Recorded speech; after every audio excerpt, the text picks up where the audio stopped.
음, 여러분이나 저나 우리 스스로의 정체성의 제일 첫 번째는 사실은 그리스도인입니다. 저도 크리스찬, 여러분들도 크리스찬. 자, 그리스도인. 근데 이제 그리스도인이 전 세계적으로 많죠. 많은데 그리스도인, 크리스찬인데 뭐 우리로 표현하면 성도들이 많은데 다 같은 교회에 있질 않죠. 오늘 좀 그걸 좀 얘기를 하고 싶은 건데, 특별히 우리는 이제 그 많은 기독교 중에 개신교에 속한, 개신교 안에도 우리는 또 감리교에 속한 성도들입니다. 크리스찬입니다.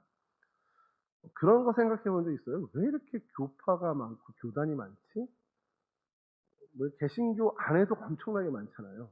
뭐 개신교 빼고 그러면 그냥 기독교 중에 또 뭐가 있을까? 유대교와 기독교는 다른데 기독교 안에는 굉장히 좀 굵직굵직한 역사의 흐름 때문에 갈리게 된 것이 있는데 사실은 비율적으로는 제일 큰 게 이제 로마 카톨릭일 겁니다.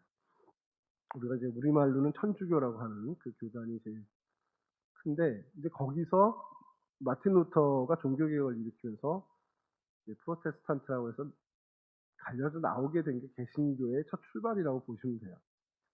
그러니까 종교개혁이라는 거 여러분들이 들어는 보셨죠.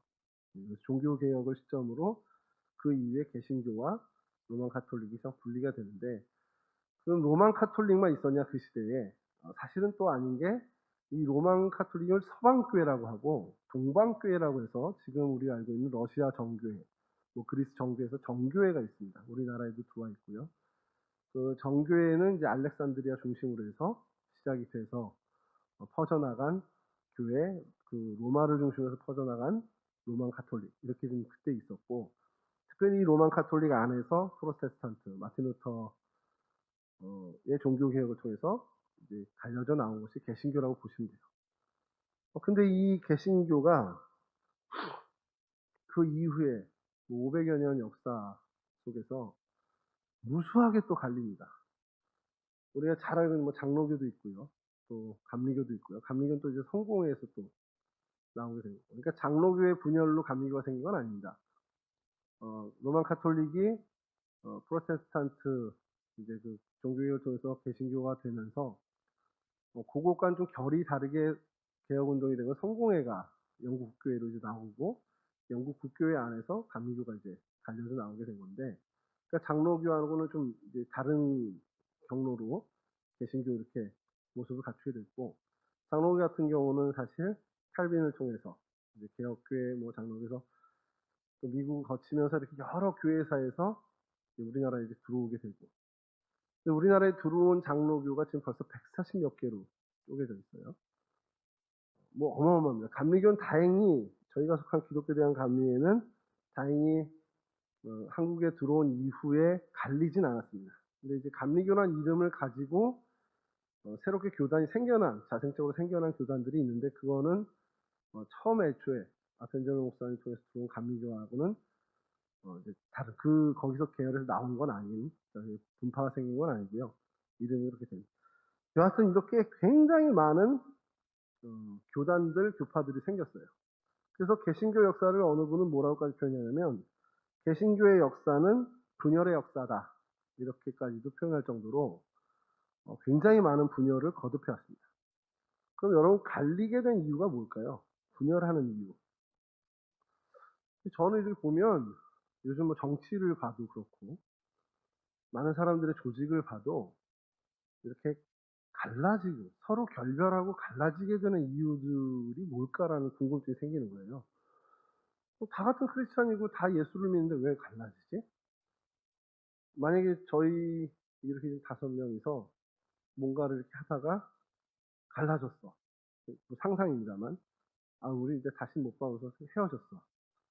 그럼 왜, 이유가 뭘까요? 어떤 게 핵심적인 이유가 될까요? 그냥 못생겨서? 그건 아닐 거고. 뚱뚱해서? 그것도 아닐 거고. 하여간 분열되고 갈라지는 제일 근본적인 이유는, 너 나랑 달라. 합의 못하겠어. 그러니까 뭔가를 충돌되는 거죠. 이견이라든지 방향이라든지 뭔가 둘이 안 맞게 되는 거예요. 가는 길이 다르거나 성향이 다르거나. 그러니까 나는 같이 하는 게 너무 불편한 겁니다. 서로가 그렇게 느껴서 그럼 여기서 say goodbye 하자. 그래서 헤어지고 분열되는 거죠. 그러니까 무슨 얘기냐면 나랑 다른 거를 내가 수용하게 되면 분열 안 됩니다. 저 사람 나랑 다르지? 당연히 다르지. 다를 수밖에 없지 하고서 다를 수밖에 없으니까 그냥 원래 그런 거야 하고서 가면 둘은 헤어질 일이 없는데 쟤 왜 나랑 다르지? 몇 년을 같이 했는데 아직도 다르지? 이렇게 되면 그 다름을 수용하지 못해서 갈라지게 되는 수순을 밟게 되더라고요. 그게 이제 뭐 돈이 개입되는 경우도 있고 어떤 자리가 개입되는 경우도 있지만 대개의 경우가 특히 이제 개신교의 이 분열의 역사는 결국 나랑 다른 것을 용납하지 못해서 생겨난 분열이었다는 거예요. 근데 이게 참 지나고 나서 이 역사 속에서 사건들을 보면 별로 그게 큰 일도 아니에요. 그러니까 우리나라 장로교 이렇게 역사를 보면 WCC라는 이제 세계교회협의회라는 단체가 있습니다. 그러니까 뭐 기독교 장로회랑 예수교 장로회가 갈린 건 좀 다르지만 그건 조선신학교의 그 상황 때문에 다르지만 예수교 장로회가 큰 축으로 갈리게 된 사건이 WCC 이제 가입 문제인데 영락교회를 비롯한 이제 가입하자라는 교회와 그 공산권 교회도 가입된 단체는 우리 못 간다 하는 충영교회나 이런 교회 중심으로 가입하지 않는 교회단이 갈리게 되거든요. 전 그거 보면서 큰 문제도 아닌데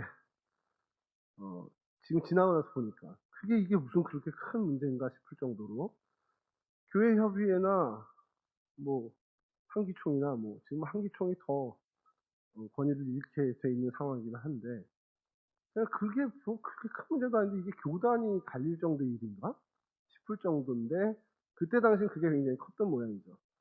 결국엔 너랑 나랑 가는 길이 다르구나, 나랑 다르구나, 너도 나랑 다르구나.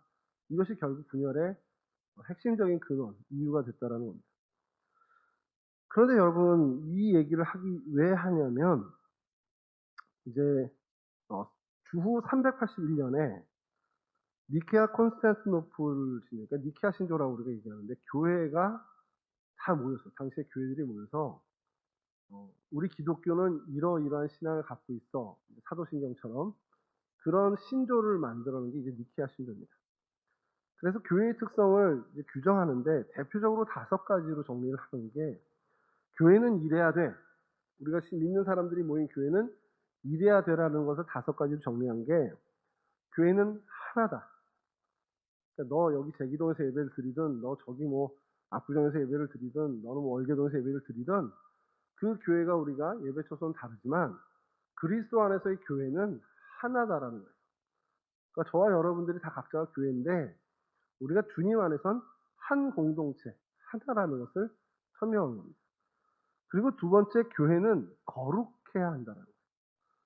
이 거룩이 뭐 이렇게 딱 성경책 옆에 끼고 막 이렇게 하라는 게 아니라 세상의 가치관과 구별되는 삶을 살라는 거예요. 그러니까 세상에서 얘기하는 성공과는 다른 성공을 쫓는, 그러니까 세상과는 구별되는 그러한 공동체여야 된다는 거예요. 세상의 공동체, 세상의 조직, 세상에서 얘기하는 건 뭐 영업이익을 내야 되고 인원이 얼마큼 모여야 되고 그 막 성장이 이렇게 돼야 된다는 것을 목표로 놓을 텐데 교회 공동체는 그것과 구별되는 모습을 가지라는 거예요. 그러니까 이건요, 좀 조심스러운 얘기일 수 있겠지만 우리 출석교인 10,000명을 목표로 하자. 이거는 아니라는 겁니다. 이건 세상의 기준이라는 거죠. 야, 우리 올해 재정 얼마를 더 올리자. 이걸 목표해서 가는 거 몰라요. 뭐 순수한 동기에서 그렇게 되는지 모르겠지만 사실 그 모습도 아니라는 겁니다.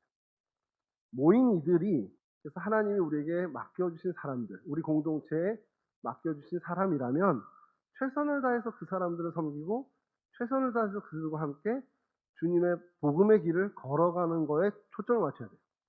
그러니까 거기에서 사람이 늘어났다, 재정이 늘어났다, 줄거나 늘고 그건 상관없는 겁니다, 사실은. 이렇게 얘기하면 되게 싫어할 텐데 많은 목사님들이 저를 싫어하겠죠, 그거는. 여하튼 교회는 세상의 기준과는 다른 거룩함을 가져야 된다. 구별됨을 가져야 된다.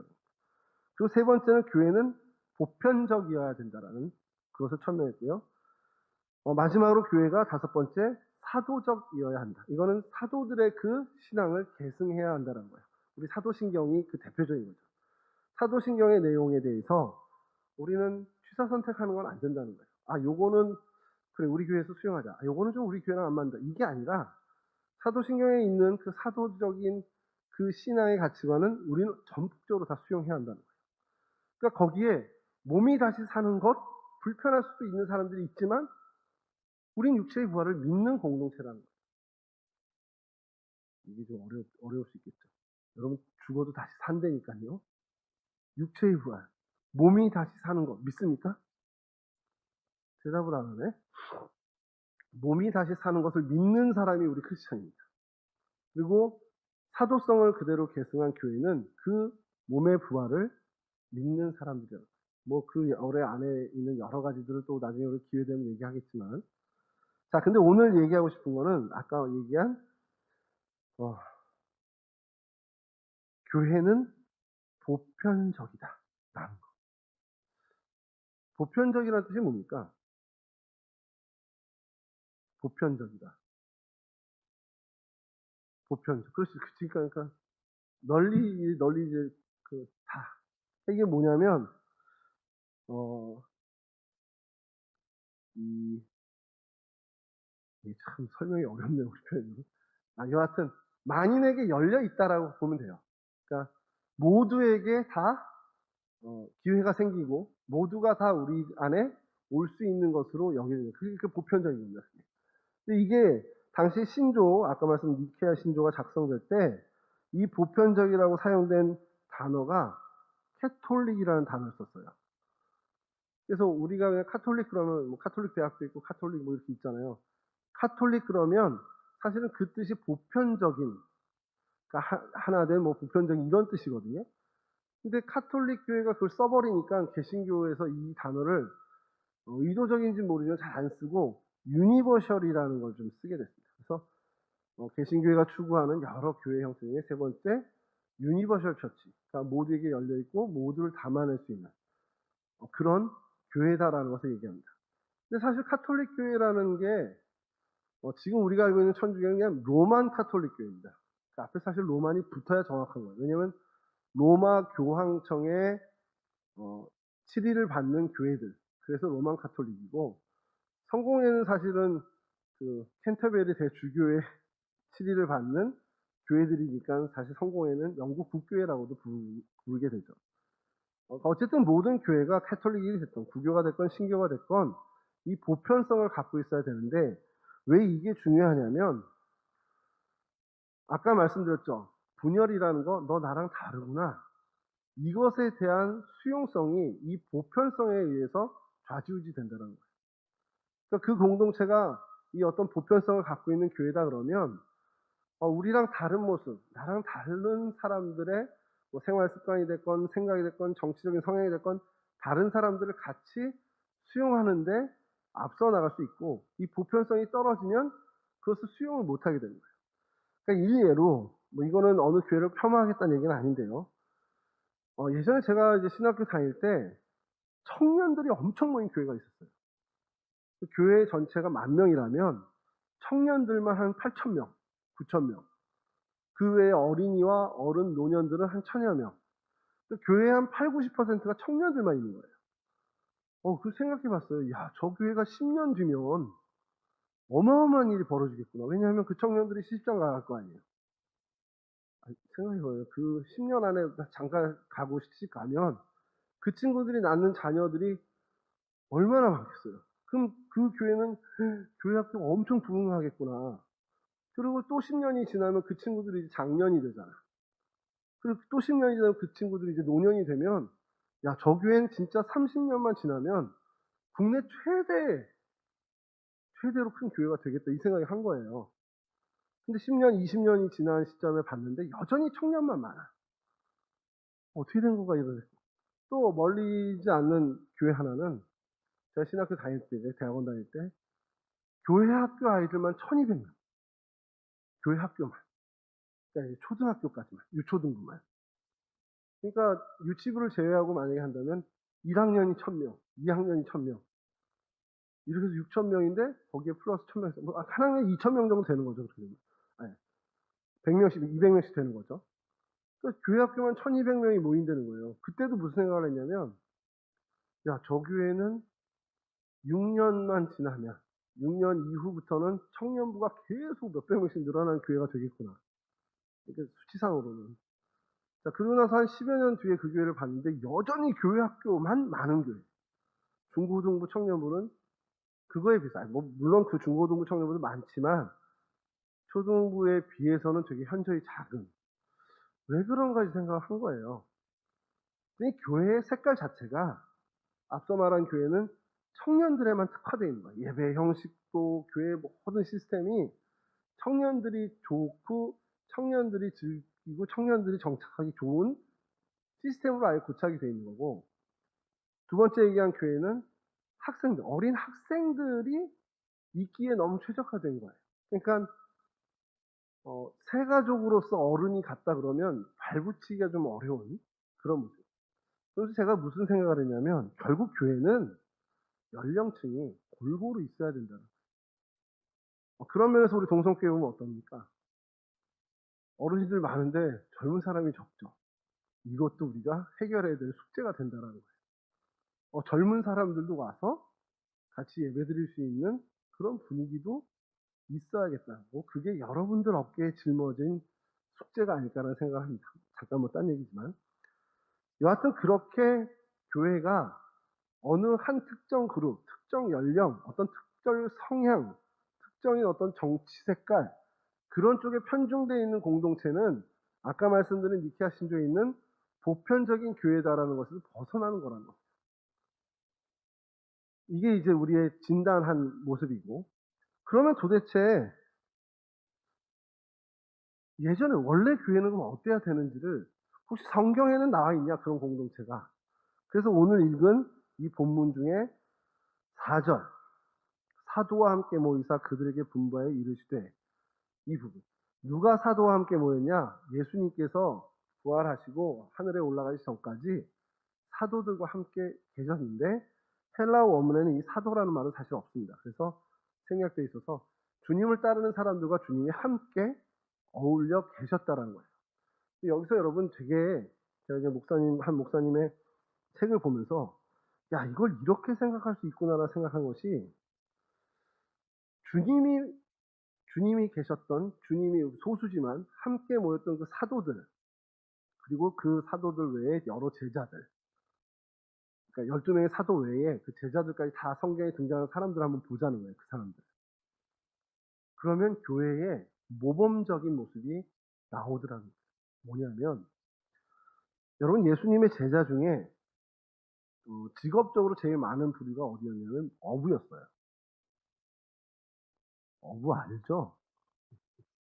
어업을 주로 하는 갈릴리 호수에서 생선을 낚는 사람들이었단 말이에요. 그 사람들이 제일 주류고, 그럼 어부만 있었냐? 그렇지 않습니다. 여러분 마태, 뭐 레위라고 불렸던 그 마태의 직업이 뭔지 아시죠? 교회 학교 때 배웠던 거 생각해 보세요.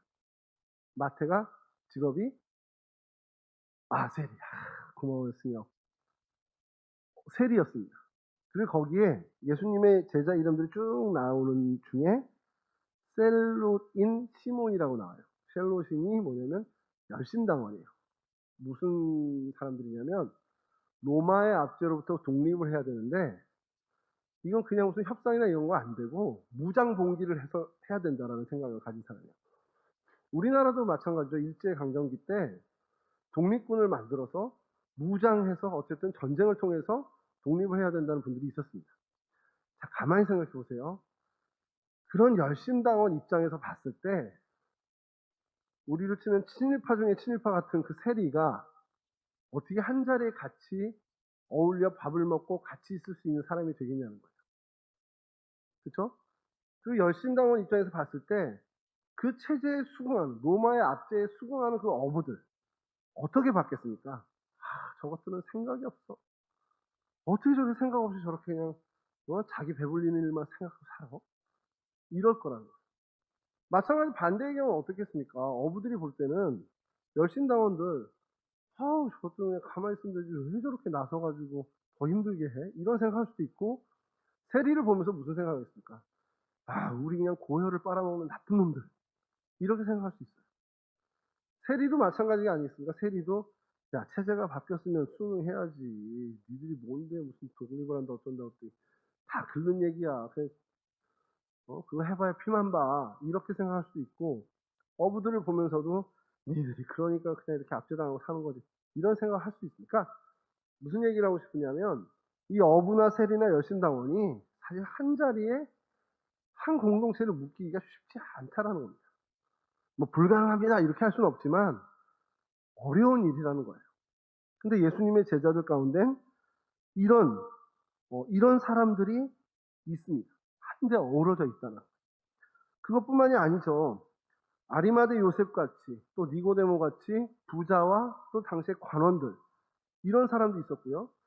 아까 말씀 세리나 창기들처럼 하층민의 사람도 같이 있었습니다. 그러니까 부자도 가난한 사람도 같이 있었고 권력이 있는 사람이든 권력이 없는 사람이든 예수님 주변에 같이 어우러져 있었다라는 거예요. 그러니까 그들이 하나의 예수 공동체를 이루고 살았다는 겁니다.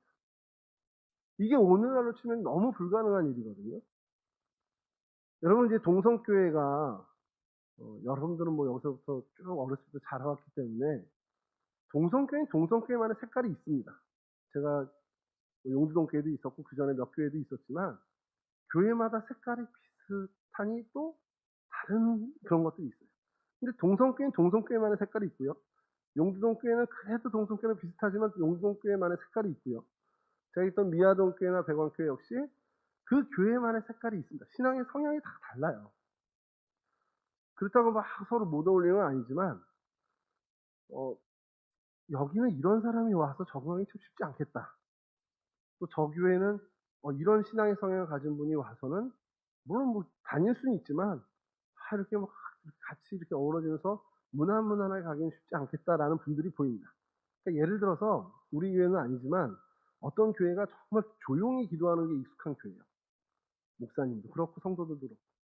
근데 그 교회에서 막 소리 지르면서 막 성성기도하는 사람이 신앙생활 하기에는 우리가 딱 봐도 그 사람의 어떤 분출을 다는 사실 못할 거라는 거고 또 막 뜨겁게 기도하고 찬송하는 그런 분위기의 교회에 가서 조용한 묵상을 통해서 기도하려고 그렇게 하나님을 만나는 게 익숙한 사람은 또 가서 하기엔 또 힘들 수도 있다는 거죠. 그러니까 아주 단편적인 얘기지만 교회마다 그런 어떤 결이 있고 교회마다 그런 성향들이 분명히 있다는 거예요. 근데 예수님이 있는 이 예수 공동체는 이런 게 완전히 무시된 정말 다 다양한 사람들. 뭐 정치적인 성향의 뭐 열심당원, 뭐 세리, 또 직업의 어부들, 뭐 고위 고관직에 있었던 사람, 아리마대 요셉과 같이 정말 부자. 근데 정말 뭐 향유분, 뭐 그 마리아부터 돌에 맞아 죽을 뻔했던 그 여인까지 뭐 정말 많은 그런 사람들이 예수님 안에 머물렀다. 그럼 그 차이가 뭘까? 예수 공동체와 오늘날 우리와의 차이는 뭘까? 결국 그 중심에 예수님이 계시냐 안 계시냐 차라는 거예요. 이게 좀 무서운 얘기일 수도 있는 것이 예수 공동체에 예수님이 계셨기 때문에 심지어 로마 백부장까지도 그 안에서 어우러지면서 한 공동체를 이룰 수 있는 것. 그건 오로지 예수님 때문이 가능했다라는 거죠. 그럼 예수님이 계시다면 그와 같은 일이 가능하다라는 걸 우리가 봤잖아요. 그러면 교회마다 그와 같은 일들이 벌어지지 않는다. 도무지 해결이 안 된다. 우리 안에서 어떤 화합과 융화가 잘 일어나지 않는다. 자꾸 반목하고 분열이 생긴다. 그러면 무서운 얘기지만 반대로 그 중심에 예수님이 안 계신 거 아니야? 라는 의문을 품을 수가 있게 된다는 거예요. 큰 교회 틀 말고 예를 들어 청년부만 보자고요. 청년부 요 작은 공동체만 봐서 너 요즘 왜 청년부 안 나와? 거기 제가 가서 할 일도 없고요. 뭐 이렇게 적응 못하는 친구들이 있습니다. 고등부를 졸업했는데 청년부에 올라와야 되는데 안 올라와. 왜 안 올라오니? 어색하고요. 뭔가 모르지만 그들이 느끼는 청년부 안에서 적응하기 힘들 것 같아라든지 실제로 몇 번 와봤는데 힘들어. 어우러지기 어려워.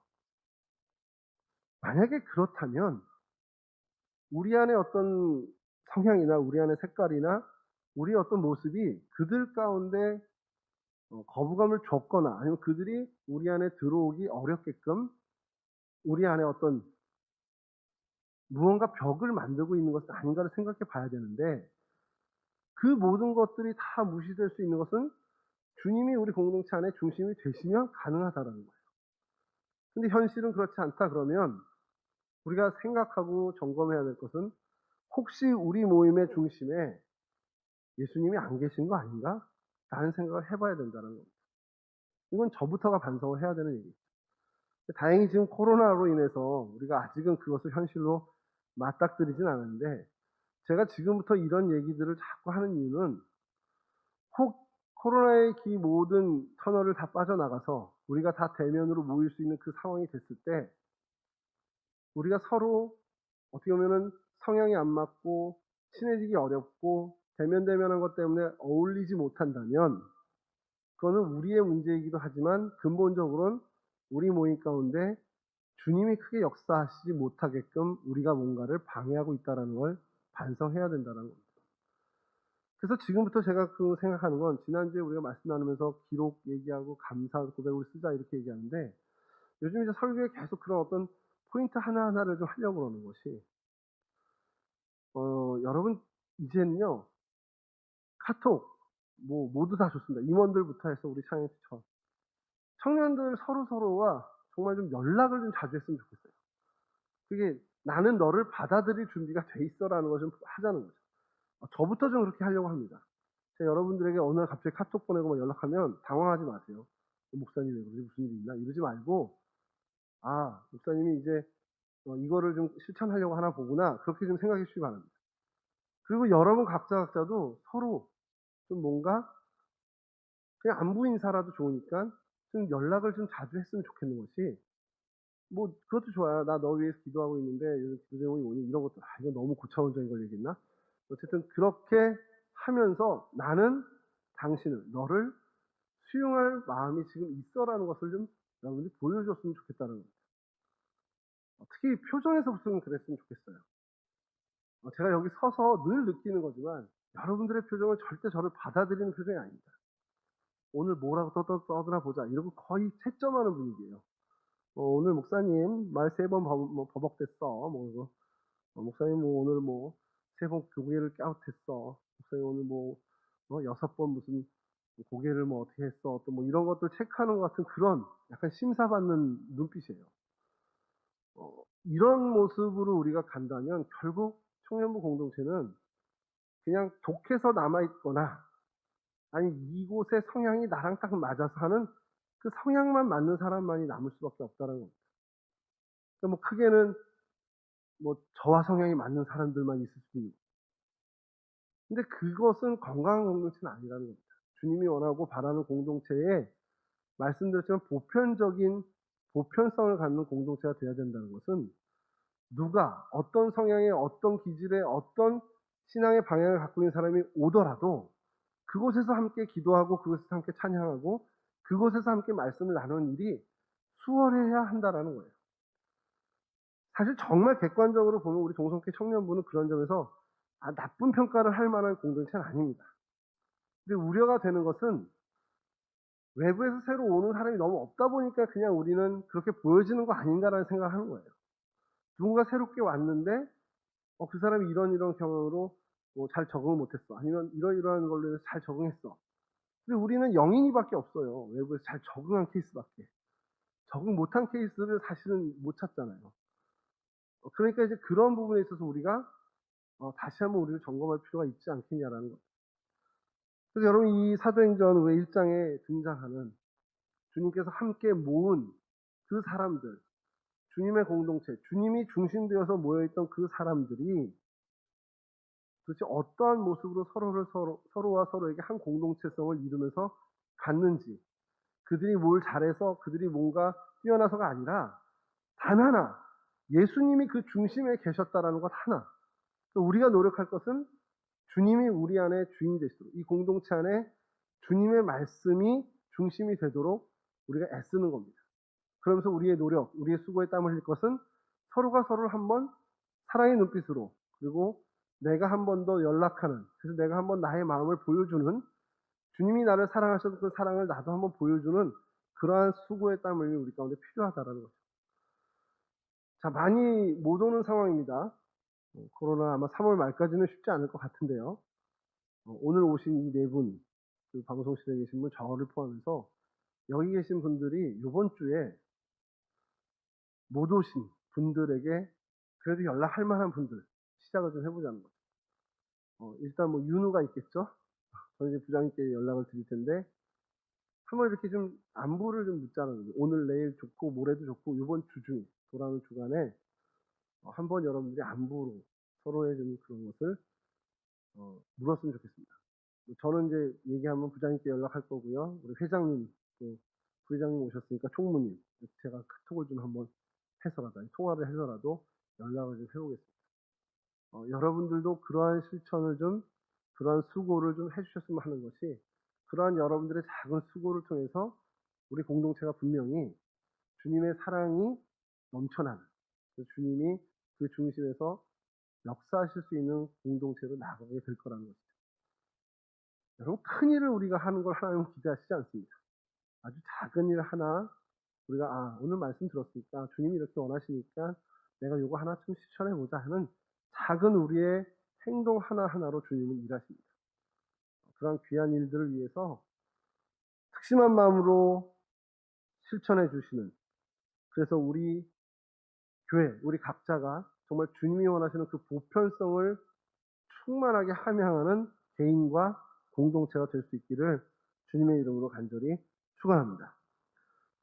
요 얘기를 다음 주까지 좀 이어갈 것 같은데요. 이게 뭐 다음 주에 우리 교회 내적인 부분, 또 교회 밖의 부분, 교회 우리 안에 있는 어떤 일들에 있으면 얘기할 텐데, 어쨌든 뭐 그거는 다음 주고, 여러분 이런 말씀 듣고 실천하고 또 말씀을 내가 연구하고 찾아가고 하는 이 일들이 무엇보다도 여러분들 가운데 큰 기쁨이 되었으면 좋겠습니다.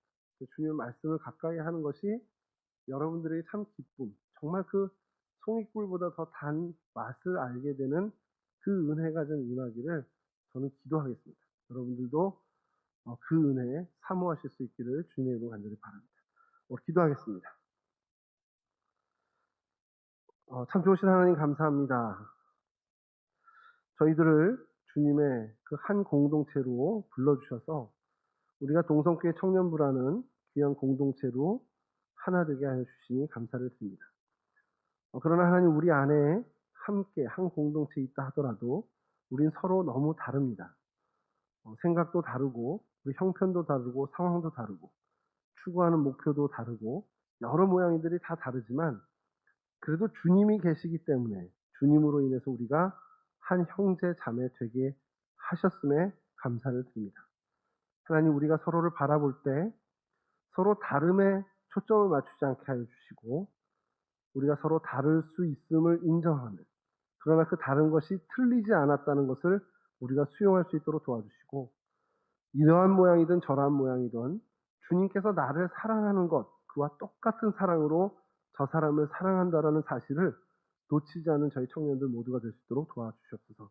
그래서 주님이 사랑하시는, 내가 사랑하는 나의 주님이 정말 사랑하는 지체임을 알게 하시사 주님의 사랑으로 서로를 사랑하며 품는 우리 공동체가 될 수 있도록 도와주시옵소서. 오래전부터 함께 지내오고 함께 알고 지낸 그런 지체만이 아니라 우리에게 어색하고 또 만난 시간에 그 절대적 양이 적은 그런 지체라 할지라도 주님이 그를 사랑하시기에 나 또한 그를 사랑하는 그 마음이 여전히 그들에게도 유효할 수 있도록 우리의 마음을 하나님께서 붙잡아 주시옵소서. 그래서 우리 종성교회 청년부가 정말 예수 그리스도가 중심에 선 주님이 그 안에서 역사하시는 거룩한 보편적인 공동체가 될 수 있도록 하나님 도와주시고 우리 청년부로 인해서 우리 동성교회까지도 그러한 보편성을 정말 장점으로 갖는 귀한 공동체 될 수 있도록 하나님께서 은혜 내려 주시옵소서. 이제는 우리 주 예수 그리스도의 그 크신 은혜와 우리 아버지 하나님의 그 극진하신 사랑하심과 성령 하나님의 교통하시며 인도하시며 보호하심이 나와 다름을 인정하고 그를 전적으로 수용하는데 정말 주님의 사랑으로 수용할 수 있는, 그렇게 수용을 각오하고 결단하는 우리 청년부 한 사람 한 사람 위에, 이 자리에 참석한 주의 거룩한 백성들 머리 위에, 이들의 일터 위에, 삶의 자리 위에 이제로부터 영원히 함께하여 주시길 간절히 축원하옵나이다. 아멘.